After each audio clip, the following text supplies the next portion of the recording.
back to the 80 Box YouTube channel. Today we're going over this wonderful Sanyo 13-inch TV that I acquired recently. So just going over some cosmetic details. This one has a few little scuffs and paint. Overall it's not too bad. Here's the buttons and the controls. Coming up a little bit, we do have a scratch in the screen. I'm hoping that's superficial and it will come out. This unit also came with the original remote. You can see it's in great shape, so it signifies possibly very low hours. Coming around to the back, we have the label. As you can see, it has the model number but no manufacturer date, so I really don't know what year it is off the top of my head. And here on the back, we see we have the RF connector solely, so no AV with this one. On the back, it's a little dirty. And a spot for rabbit ears, and of course more paint from various transports. So y'all, I'm actually thinking this one maybe not be from this country. Not really sure. I can't find any information on it on the internet. I did buy it from a nice Spanish family here in town for $20, I think. And well, it didn't come with instructions either. So that being said, it did show a picture of it running, so I know it does turn on. So let's get into it, shall we? Sorry if the light's flickering a little bit before we get into the cleanup job. Sharing the bench with my kid's 3D printer. It's a little off topic, but you can see it is currently printing the Loch Ness Monster at looking about 39%. So it's pulling some high current, which makes the light flicker a little bit in my usual area. So, but I think we can get away with what we have now. Today's cleaning supplies consist of water, magic eraser, simple green. And what we're going to start with is give it a good wipe down. You know, get rid of some of these dust and some spots here. You know, been sitting a while, it looks like, and we'll progress from there.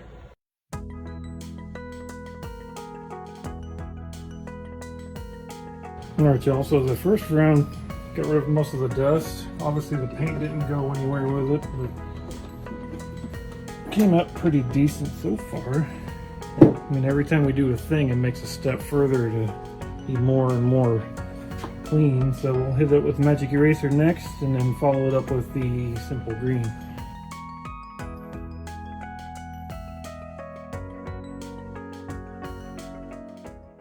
As you can see from the magic eraser, there is a little bit of black on there, so of course it comes off a little bit. Some of the paint and scuffs did come off with just using this. So I'm gonna get like a light SOS pad with some simple green and kind of lightly go over some of the scuffs, and then we'll see how that goes. All right, so we're gonna take a little bit of this, prime the nozzle. I just filled the bottle.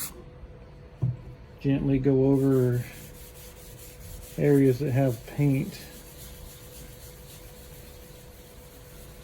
I could see some of it's actually coming off. I just don't want to ruin the finish, you know. Give it a little wipey poo. Maybe I'll hit some of this top area just to see. But I'm not going to focus on the whole thing. I don't want to damage it, you know. It is a classic after all. So we'll just kind of do that. A few other spots, like where the screen was kind of scratched, and then I'm going to hit it up a little bit more, and then I'll show you the final result. So I'm happy to report that it did not hurt any of the finish. There's like a spot here that didn't really come out, but I didn't scrub it that hard. The rest of it came out pretty good. As you can see right here, there's a few blemishes on the screen, little chips. Over here, right there in the corner, there's a long scratch. Now, without using any harsher chemicals, you haven't really scrubbed it too hard, but these are definitely little chips here. Some disappointing, but you know, what can you do? Down here, you can see the rest of it came out really good. I mean, it's a little smudgy, but no clear that up. And then we'll focus on these bigger ones and see how that comes out. So there is a bit of paint, as you can see in this section, down the side and right here. There, and we're going to go ahead and pre-soak a little bit. Let's go ahead and see how that comes out, huh?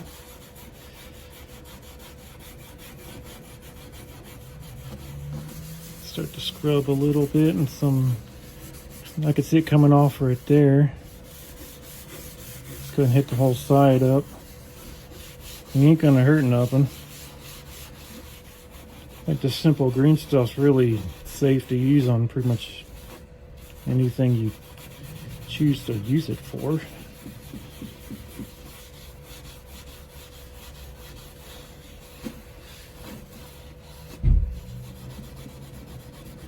Scrub a little harder on that, but let's see. Go ahead and give it the old wipe away from the vents. Have to let it dry a little bit. See how she came out. All right, so see most of the scratches came out with the paint, but there's a little bit of scuffing from the the SOS pad here, Brillo pad. The light makes it look worse than it is, but we don't have the paint marks no more. So a few other spots on here, if you can see it, but I'll lightly hit it and it'll get some of this dust off the vent.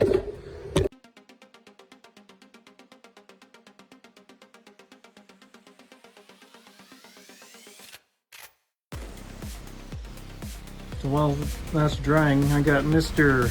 Paintbrush here. It's moist, it's not sopping wet, but kind of go in here and clean up the vents a little bit. I was using a toothbrush obviously before, but more fine details. But this one hits the bigger stuff. Now this TV's not really that bad at all. Like that, almost wasn't no dust in here, so it's probably been covered most of its life. We'll get in the little crevices like that on the top of the case. A few there. On the side, we'll hit that up. It'll turn out pretty good. Now the power cord, it's a little dirty, but we've seen worse on this channel. And just a little spoiler alert for the future, you ain't seen nothing yet. So we'll give it a little wipe. It'll be nice and dry by the time I get around to plugging this in, but like brand new. As far as the remote goes, it's just dusty. There's no grime or anything on there. Inside the battery compartment, no corrosion. So I'm gonna give it a good wipe down later on, but nothing you guys need to see. I'm flipping it on its side. I did just kind of show you guys. There's a little bit of scratches right here from who knows what, but labels all in great shape on the bottom, in typical marking from plastic molds. And then we have another down facing speaker that appears to be about 12 inches, 3 inches here, and then not very dusty. All right, next step, we're gonna fire it up. All right, as y'all can see, it's a nice sharp unit. Let's go ahead and plug it in. All right, our nice clean power cord. Do the light check. Did absolutely no flickers or anything of the sort. Try the remote. There's the flicker. Got instant sound. Where are we at? In there. Volume works. This one doesn't do the auto scanning like some do. Oh, all right, what other features we have here? Let's see, menu. Let's go ahead and mute. Back to menu. Antenna, channel search, channel scan, language. That's the options we have. Not too bad. Based off of this remote, you can see nice crisp buttons. Very limited options. Let's see what display does. Turns on just a channel, that's it. And with glow in the dark main buttons that you need to follow. Not too bad.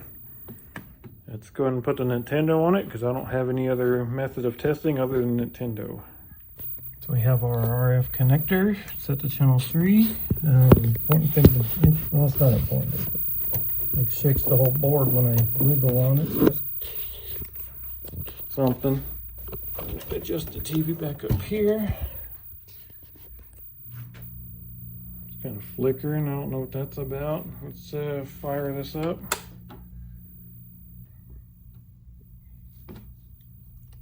Here we are.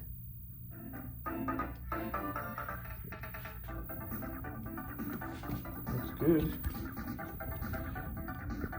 Let's turn off the light.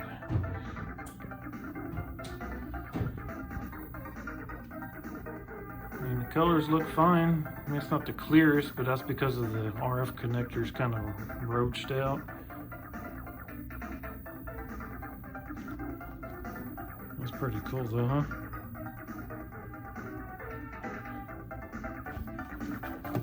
So I can wiggle it, it'll change. Let's see if I get my hand back there.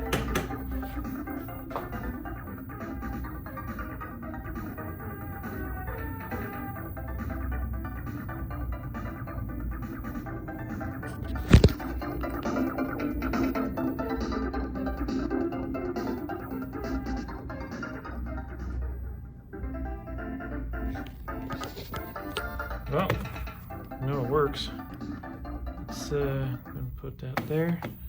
Well, thanks for tuning in, guys. Sorry to have much more to show you on this, but this sounds pretty good little unit.